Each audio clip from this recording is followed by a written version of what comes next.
உண்மையான விஷயமே என்னென்னா, திரு விஜய் அவர்கள் கிட்டத்தட்ட ஒரு நிறைய விஷயங்களை கடந்து, அரசியலுங்கிறது சாதாரணமான விஷயம் இல்லை.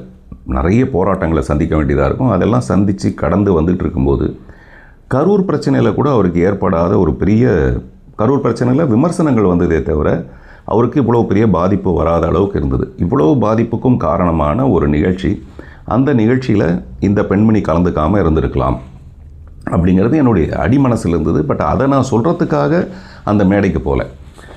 அந்த மேடைக்கு நான் எதுக்காக போனேன், அங்கே யாரெல்லாம் பேச இருந்தேன், ஏன்னா அது என்கிட்ட ப்ரீ பிளான்டு விஷயம், என் கையில் கொடுக்கப்பட்டது. அதை பற்றி நான் அடுத்த விஷயத்தில் சொல்கிறேன்.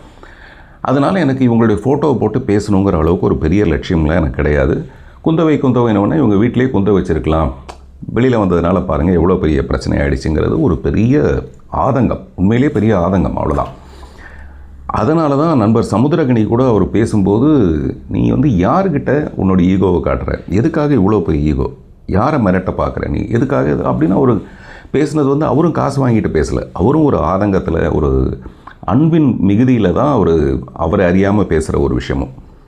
இதெல்லாம் நான் பார்த்துட்டு இருந்தது. அன்றைக்கி நான் போய் பேசிட்டு இறங்கி வந்ததுக்கப்புறம் நண்பர் பாண்டே அவர்கள் சொன்னார், அந்த குந்தவை விஷயத்தை மட்டும் நீங்கள் தவிர்த்துருக்கலான்ட்டு. நான் ஏன் சார் அப்படின்னு கேட்டேன்.